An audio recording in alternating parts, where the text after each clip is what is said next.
minasan, Hirito desu, and welcome back to another video. Now today what we're gonna do is that we're gonna look at a One Piece theory. I think it was yesterday, I was on Facebook and I'm on this Facebook group called One Piece Drama 66. And apparently one guy posted a theory, not by him but by someone else. And I read like the first paragraph of it and I was like, okay, I can make a video out of this, so why not? I mean, I think I've only made like one Piece video on my channel, so I was like, bruh, it's time to make another one. So yeah, the theory kind of makes a lot of sense. Like the comments, people in the comments were saying that the theory is actually pretty cool and stuff. So I was like, okay, let's see what the thing is all about. So without further ado, let's just get in. It's called The Legend of One Piece. Is that what it's called? Okay, One Piece, yeah, The Legend Begins. It doesn't really have a name. So it says 120 years have passed after the assassination of the legendary king of the D clan. The plans of slavery for much weaker and lesser intelligent species and races was put into full effect by Emu.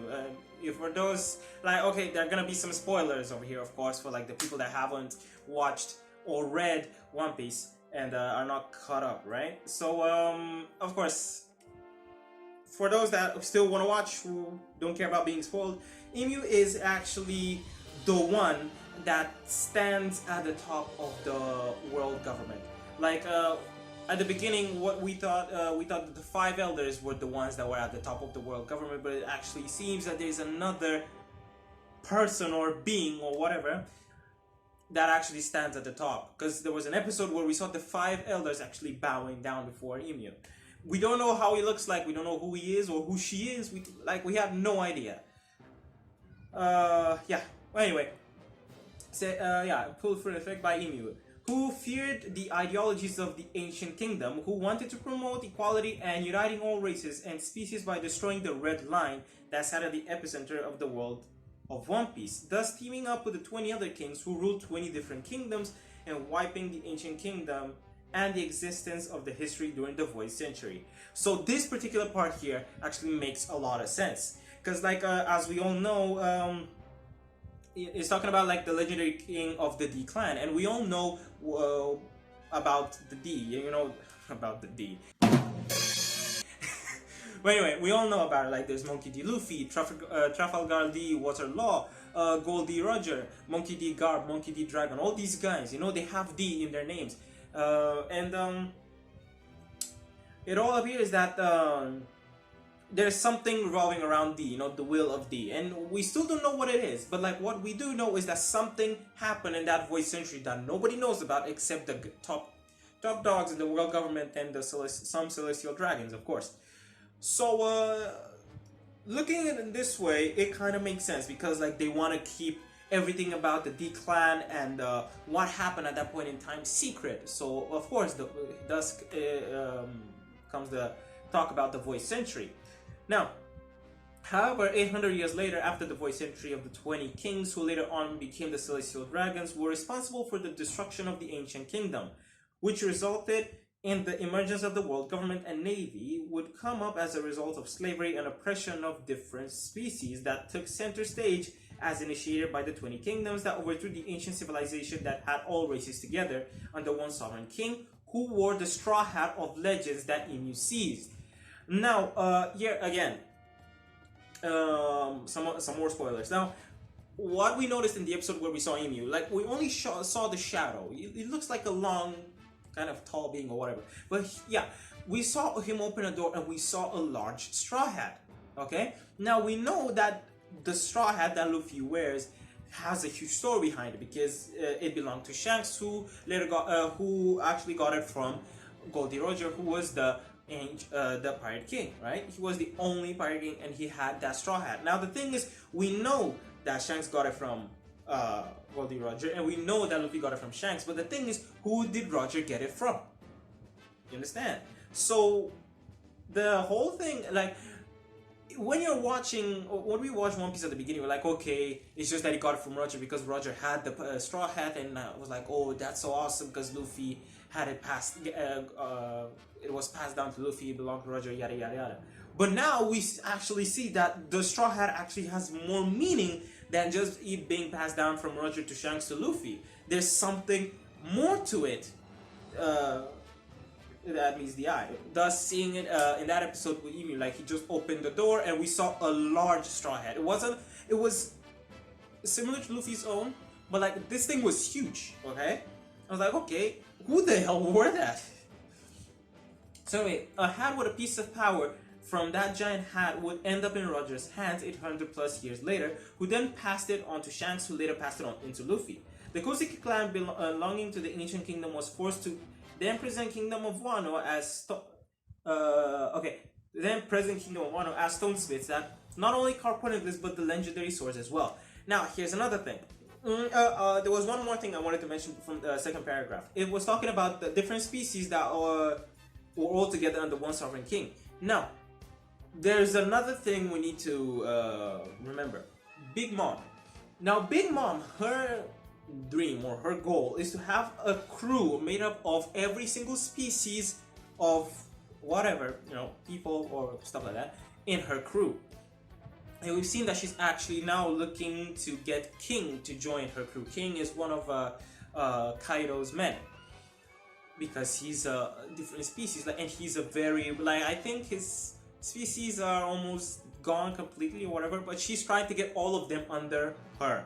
So you kind of see some similarities here. Now about the third part where it was talking about, the third paragraph talking about the hat and the power. Now again, this kind of makes sense because we saw like there's connection between Roger's hat and then that huge hat, and then again the Kozuki clan. The Kozuki clan, as we know, they made the poneglyphs that we see spread out all across the world. The first time we saw it was when Luffy beat Crocodile. Then we saw them in we saw the poneglyph again in on Skypiea, the Skypiea arc on the Sky Island. We saw it in Dressrosa.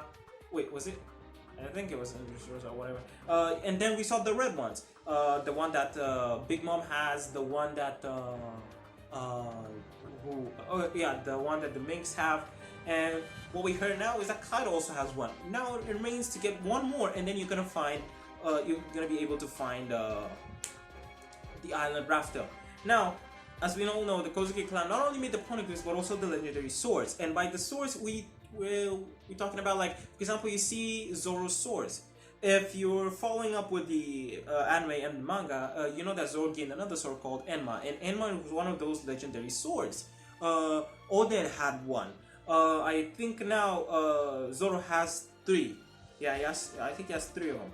Anyway, let's go. Zunisha, being part of one of the supporting ancient weapons, was tasked to carry the minks that served the Kozuki clan and protected the road poneglyph that leads to Laugh Tale. That was when Zunisha was only 100 years old.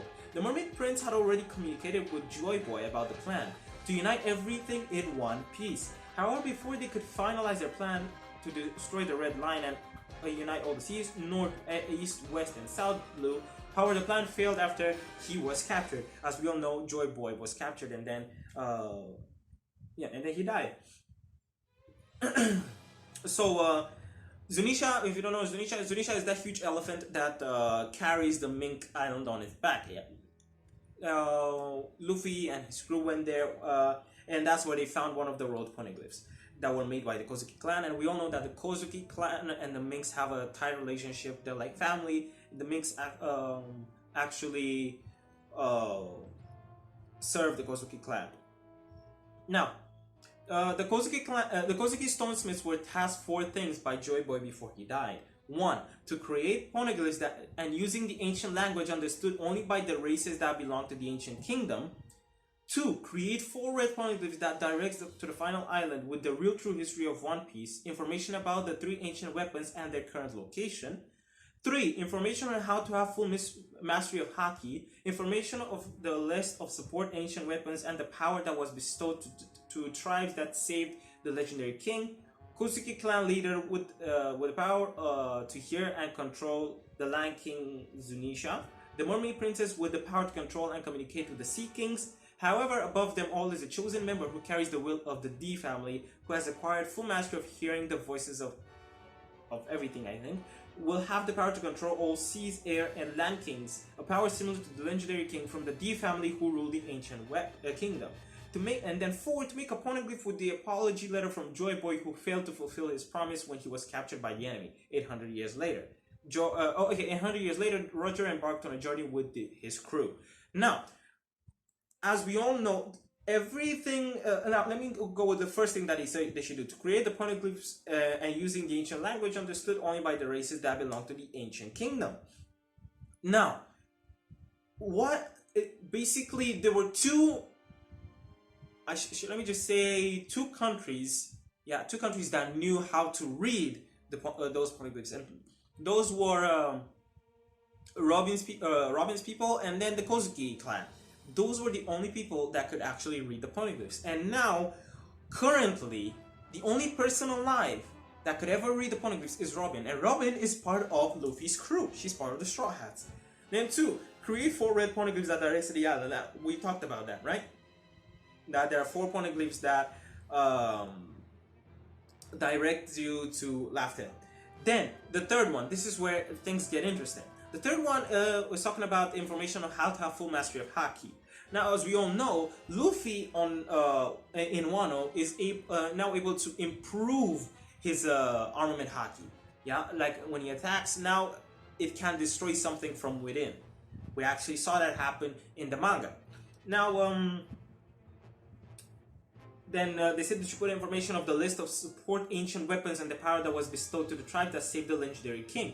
Now, the ancient weapons, we know that there's Poseidon, we know all the other ancient weapons that, for example, like the weapon that Crocodile wanted, and like all the other poneglyphs, the blue ones, talk about ancient weapons.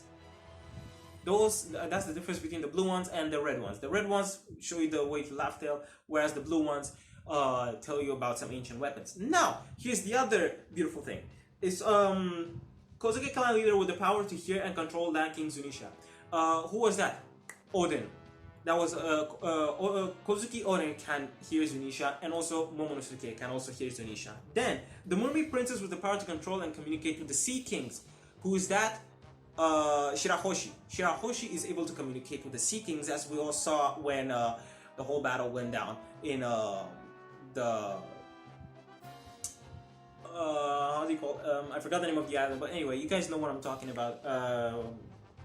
Shirahoshi's island, whatever. When the Straw Hats came back together and wanted to go to the other side of the Red Line, they had to pass through Shirahoshi's island. And when Luffy was trying to destroy the Noah ship, the Sea Kings came to help him because Shirahoshi called them. Yeah, she called out to them. Now, however, above them all is a chosen member who carries the will of D of the family, who has acquired full mastery of hearing the voices of everything. Who's that? Luffy. Now, and also carries on can hear will have the power to control the sea, air, and land kings, a power similar to the legendary king from the D family who ruled the ancient kingdom. Now, I'm sorry, it's not just Luffy. Roger could also do it, and now Luffy can. Now, Roger died in the end, but we know that Roger could hear the Sea Kings, could hear could hear the Land Kings, that being Zunisha. Now, Luffy could also do it. Luffy can also do that. Now that Roger is dead, Luffy is the one that will carry on everything. Now, Roger was supposed to be the one to carry out the whole will of the thing, you know? But the thing is, he was sick. You know, as we all know, he was sick, and after becoming the Pirate King, he let himself get caught by, like, he turned himself in and died. But then his will was passed down to Luffy. And Luffy is now the one carrying the will of thee, and will be the one to carry out and has the power of the legendary king. Yeah. Then 4, to make the poneglyph with an apology letter. Now we all know about that. Yeah. Then, like Luffy, Roger did free certain islands that were under the oppression of the world government. He reached to the final island but did not understand the true meaning of the poneglyphs. So he acquired a new power, which is the ability to hear the voices of everything. It was at this point when Roger decided to learn the true history. He read all the poneglyphs with the help of Kozuki Daimyo, which is Kozuki Oden, and the 3 things were apparent. 1, he realized who the real enemy was. He realized that. Now, I'm personally thinking that it's Inu, but at this point, it's kind of hard to talk about that because there are different enemies that kind of have connections with all of this. I mean, for example, we have Blackbeard. Blackbeard is a D. He's Marshal D Teach. Yeah, and there's something weird about him as well, because like as we all know, he has two devil fruits, and no one ever could have more than one devil fruit power. But he has two, and there's another theory that he's gonna have three. And another theory about Blackbeard is that he actually has three personalities. Like he has three people living in one body, kind of a thing. So thus, the theory came from his flag, because it has three skulls. And then there are certain moments in the manga and in the anime where you can actually notice some differences on how Blackbeard looks like. Because and I'm sure that it isn't a mistake from Oda himself, because Oda doesn't make that kind of mistakes. There are some parts in the manga and in the anime where Blackbeard has some missing teeth, and then there are some parts in the manga where the same Blackbeard has all of his teeth. It's kind of weird to think that Oda made a mistake on how he drew Blackbeard, but I don't think it was a mistake. I'm thinking that theory about Blackbeard having three different personalities or three different beings living inside of him is actually true, which in the end would allow him to possess two different devil fruits and maybe later on possess three. Now, this is a personal theory of mine. I'm thinking that he's gonna steal Dragon's devil fruit. We all know, nobody knows Dragon's devil fruit, or Shanks, for example. So there's a possibility that Shanks, after saving Luffy that time when he was a kid and left back into the New World, Shanks might have acquired the devil fruit, or Dragon has a devil fruit. So I'm theorizing. My theory is that he's gonna kill one of the two, and he's gonna gain their devil fruits, thus making them three. Because at this point, nobody knows what kind of powers Dragon and Shanks have. Now, anyway, let's keep going. Roger realized who the enemy was. Then he was not in good shape to fight the real enemy, and all the Asian weapons were required for everything to be necessary, of which Shirahoshi was born few years later after his death. And we all know that Shirahoshi is one of the ancient weapons.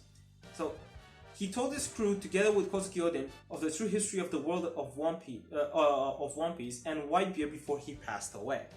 His speech as he was walking to the execution platform in Lockdown was: inherited will, destiny of the age, the dreams of the people. These are things that will not be stopped. As long as people continue to pursue the meaning of freedom, these things will never cease to be.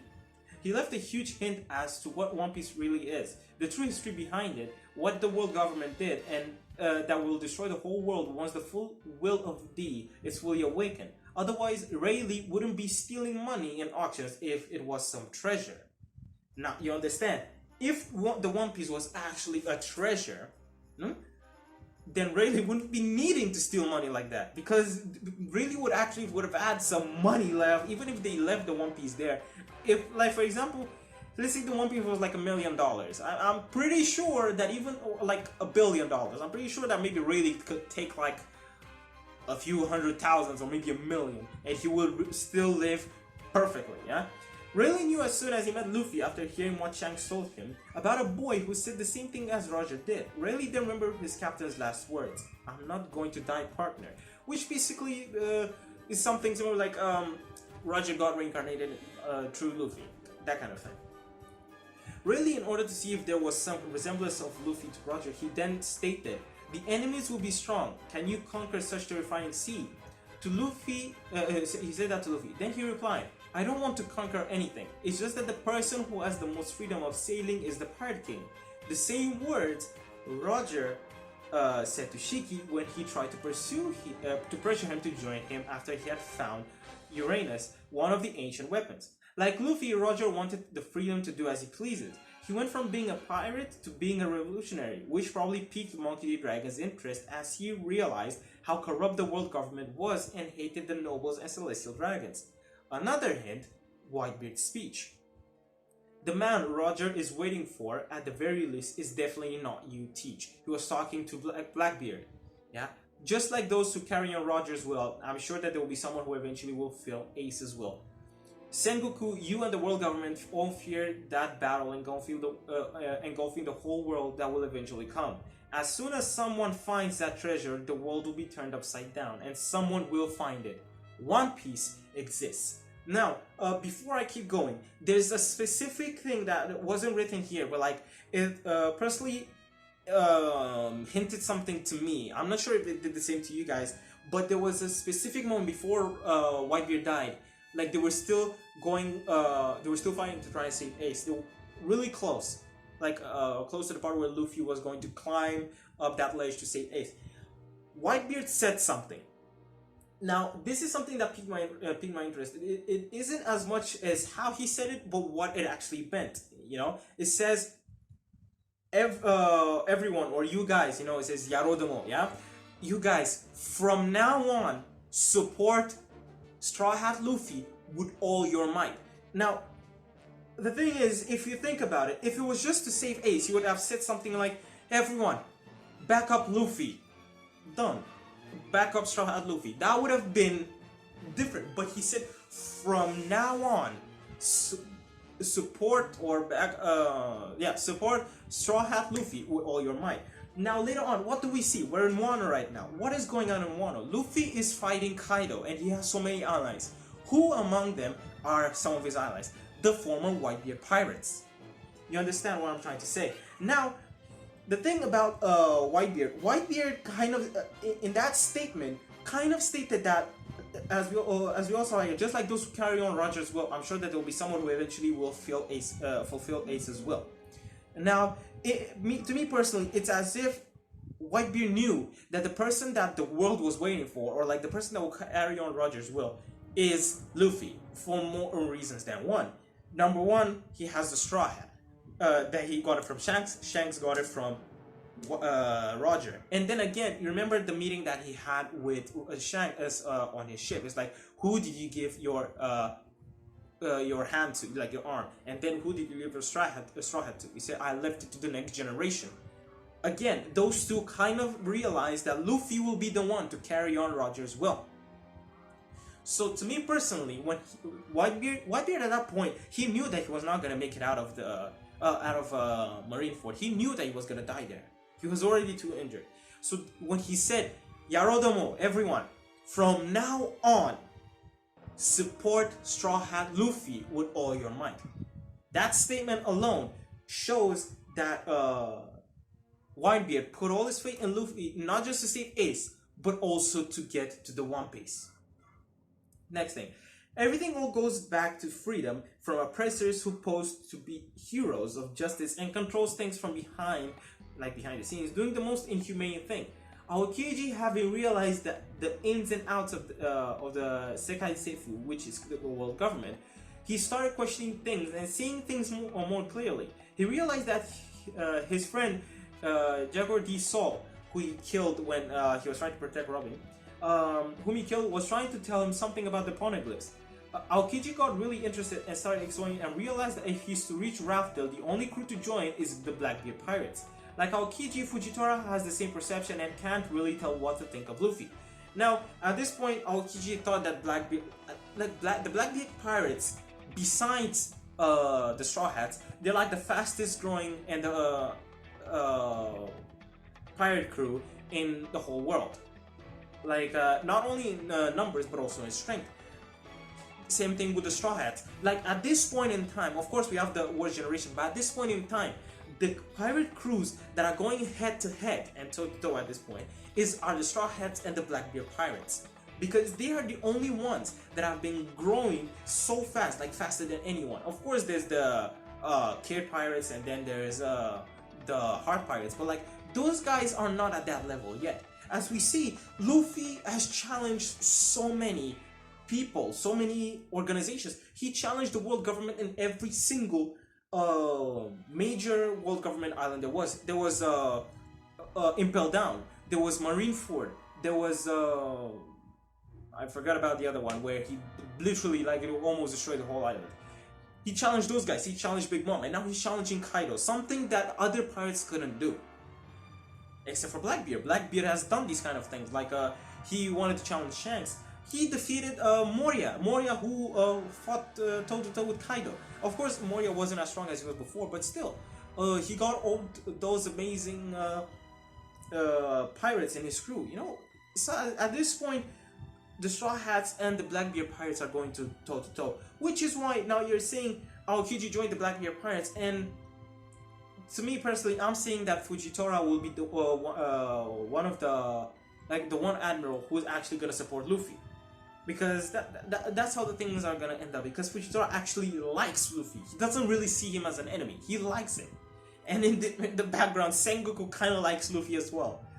Yeah, let me keep going. Then the mysterious straw hat at Marijua and the existence of the Uranus has something to do with the passing of the will of D. Okay, Zoro noticed something rather unusual with the crew. Each time they go from an island to island, the whole crew powers up.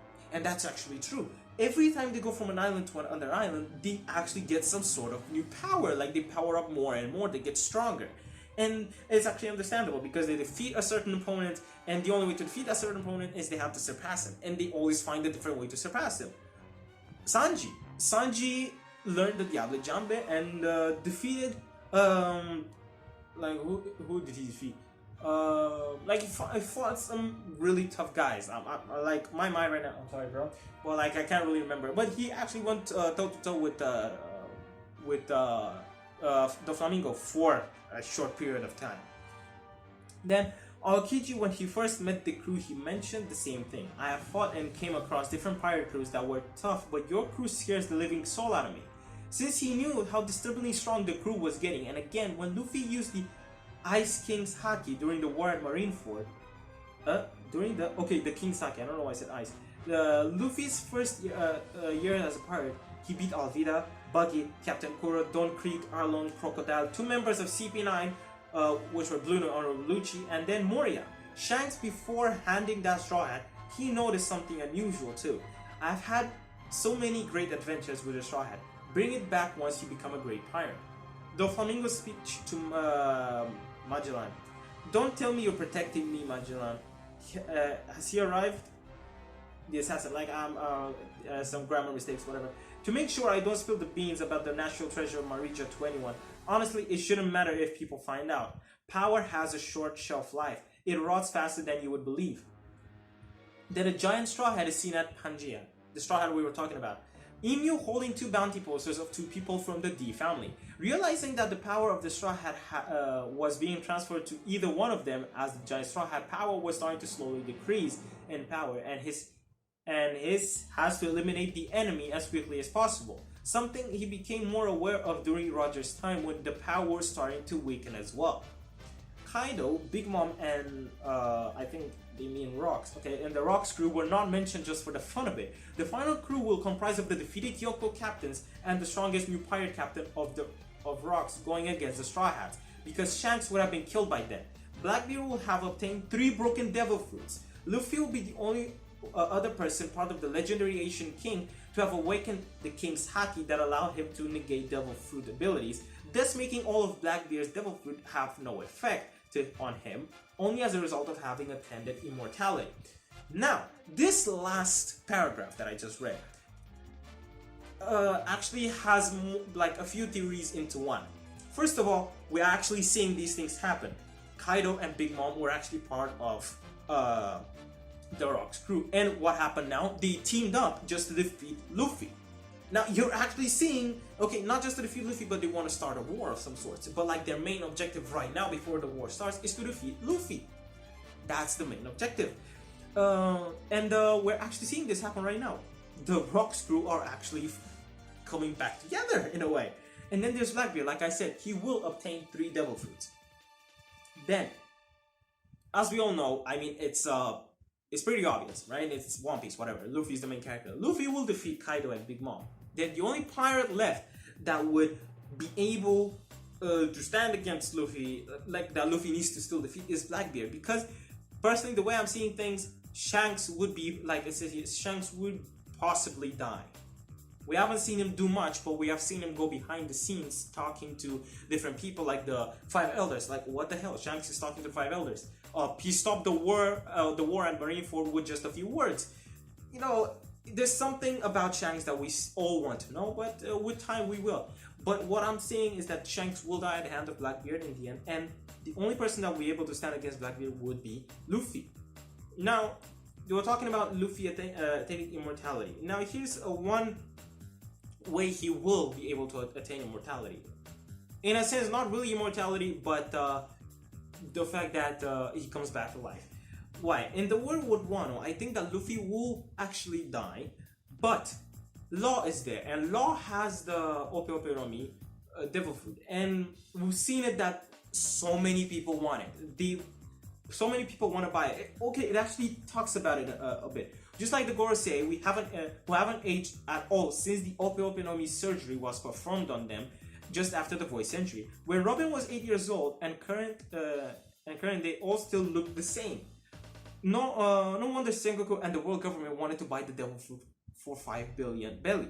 Which means Luffy has to defeat Kaido, Big Mom, the Rocks Pirates, then Blackbeard at Raftel. Since Robin will be kidnapped by Blackbeard, who will use her Vivid card to follow the Straw Hat crew, then Emu, the Gorosei, and the Navy after finding One Piece.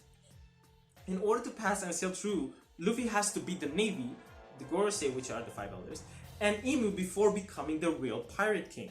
A battle of 4 ages, all the saved islands, the Kuja Pirates, the Straw Hat Grand Fleet, legendary Wano Samurai, Dressrosa Army, Neptune Army, Alabasta Army, everyone will gather as the greatest war ever to happen will take center stage. And this makes so much sense, because we all know that a huge war is coming.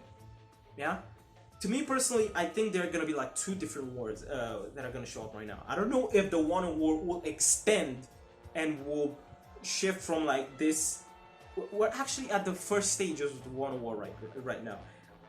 Oda said that the Wano War will make Marineford look cute, okay? Now, to me personally, I think that is either going to be 2 different wars that are going to happen now, or the Wano War will escalate and take a huge world war. Because with the way the Wano War is going on right now, there are huge different armies fighting against Kaido and Big Mom. Of course, there's the Big Mom and Kaido and the Beast Pirates. There's the Straw Hat Pirates. There's the Kid Pirates. There's the Heart Pirates. There's the Whitebeard Pirates. There's the Samurai of the Wano Kingdom. The Minks. So it's a huge war going on right now. Now Blackbeard is preparing for something after Moria confronted him. Blackbeard is preparing for something. Yeah, and he actually mentioned that there's gonna be a huge war coming up, right?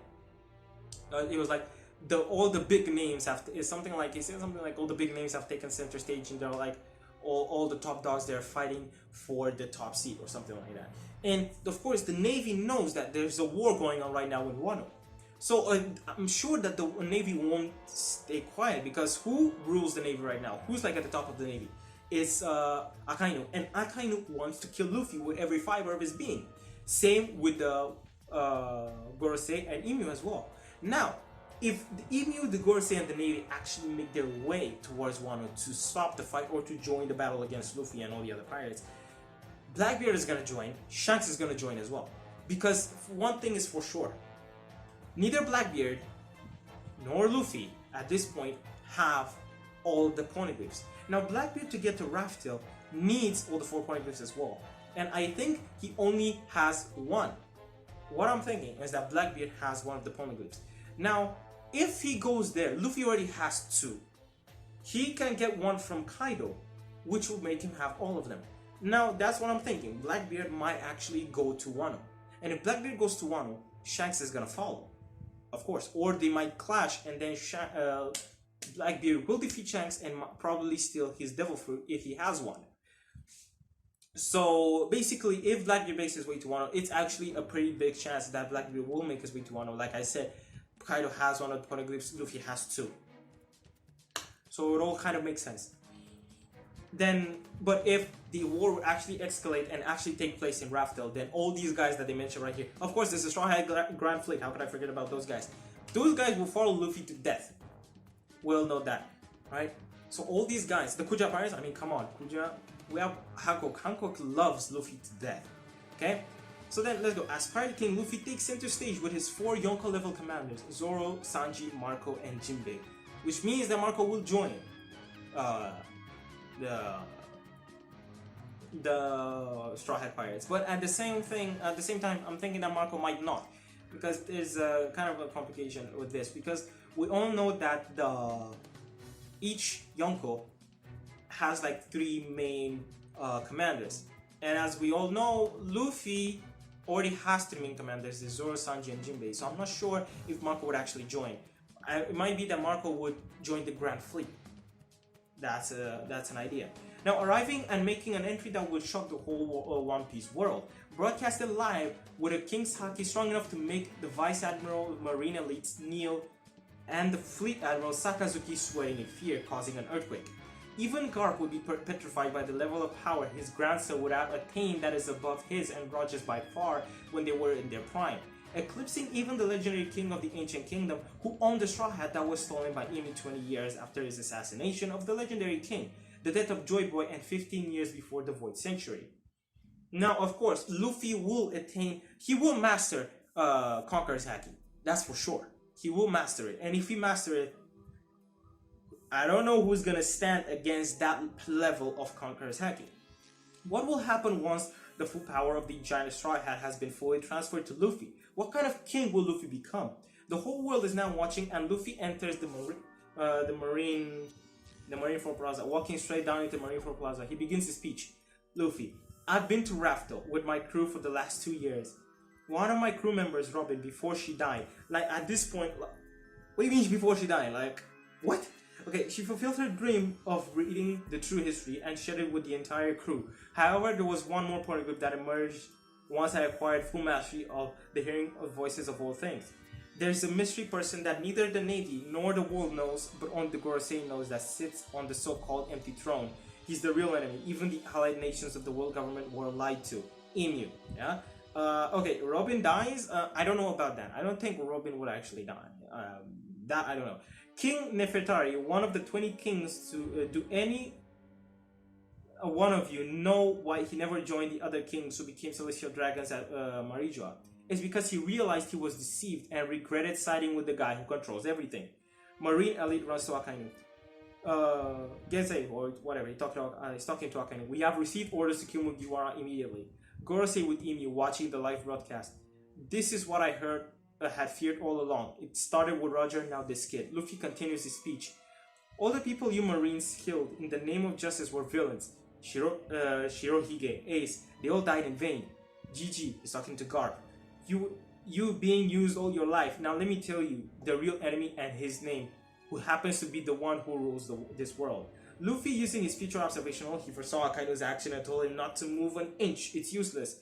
Admiral tried to ambush Luffy, but Sanji stopped immediately. I think he's talking about Admiral, what's his name? Borsoniano. Yeah, that guy that uses light. Yeah. Luffy told him directly, it's pointless attacking us now because half of my crew members are all Yonko level. It's best you don't do anything. The way Luffy's talking right now is kind of out of character, that's one thing for sure. And I'm not sure that half of his crew members will be Yonko level. I mean, I know that Zoro, Sanji, and probably Jinbei will achieve that. But I don't know about the other ones. He asked his grandfather if he knows who Emi was. The whole world is shocked. Frankie, having modified Thousand Sunny to Pluton, proceeds with the ship further into the docking plaza. Now, as we all know, Frankie built the ship with the strongest wood to ever exist. Like, it can't get destroyed like that. It can't get destroyed that easily. Then Luffy asked the world government, do you know what that is? That's my ship, Pluton. Then Shirahoshi swims near the shore where Pluton is, and Luffy asks, do you know her? The Marine's mumbling and talking, isn't that the mermaid princess? But why is she here? Luffy replies, that's Poseidon. Exactly, we all know that that's who she is. Then the ancient dragon of the king, the king of the skies, flies towards the plaza. Do you know who that is? Everyone's shocked to see Monkey D. Dragon. That's Uranus. Imu, Gorosei, and the Navy, get ready now. I'm going to crush and destroy you once and for all. Let's find out. So, yeah, the way Luffy speaks is kind of out of character, but I can actually see this going down. I can actually imagine this whole thing going down. So, yeah, this has been the theory. Now, before we end the video, it kind of makes a lot of sense the way this theory actually went down. Everything that's been written down on this theory actually kind of checks out all the points, like all the plot holes that we were thinking about. Of course, by now, the way I'm seeing things, like the way I'm imagining the whole war going on right now. On one side you have the Marines, the world government, and all these guys. On one side you have Blackbeard and his whole armada. Then you have Luffy, and behind him everyone else. I mean, this is gonna be a war that's gonna take the world by storm, and we all know that's gonna happen. Now, like I said, it's either that after the Wano War there is gonna be another war, or the Wano War is gonna escalate to this huge world war. So yeah, I believe that's been most of the theory. If you guys have anything to say about this theory, like maybe you want to change some things, or maybe think that something from this theory might not happen or whatever, then just comment down below. Or if you want to talk to me personally, just message me on Twitter. You know, my DMs are open. If you would like to get a copy of this theory for yourselves, just DM me on Twitter as well. I'm gonna send it to you guys. And yeah, this theory is really awesome. I can see how all of these things could play out. Yeah. Oh yeah, I wanted to say one more thing before I close. There was one other theory that kind of checks out with something going on here. Trafalgar Law, I was actually talking about it, the Ope Ope no Mi fruit. There's a thing that Luffy might actually be, like he would actually defeat Kaido and Big Mom with Gear 5. But you know how all the gears put a strain on his body, so there's a chance that Gear 5 would put so much strain on his body that after defeating him, he would actually die. Now, Law might actually use the Ope Ope no Mi to bring him back to life, as we all know that there's a chance to do that. But I don't think that bringing him back to life like that will be so easy. I think there's gonna be like some drawbacks, like some risk, and I think the risk will be that Law will actually have to give his own life in order to bring Luffy back. If that's not gonna happen, and if Luffy actually defeats Kaido, Big Mom, and he survives, and maybe the Ope Ope no Mi will just be used to heal him, then what I'm thinking is that Trafalgar Law will join the Straw Hat Grand Fleet. Because for sure, he can't join the crew itself, but he will join the Grand Fleet, because since the very beginning, Law has taken some sort of attraction, like some sort of liking to Luffy. And yeah, we see how some things are going down. Kid will probably join as well, but maybe not join the fleet itself, but maybe ally himself with Luffy.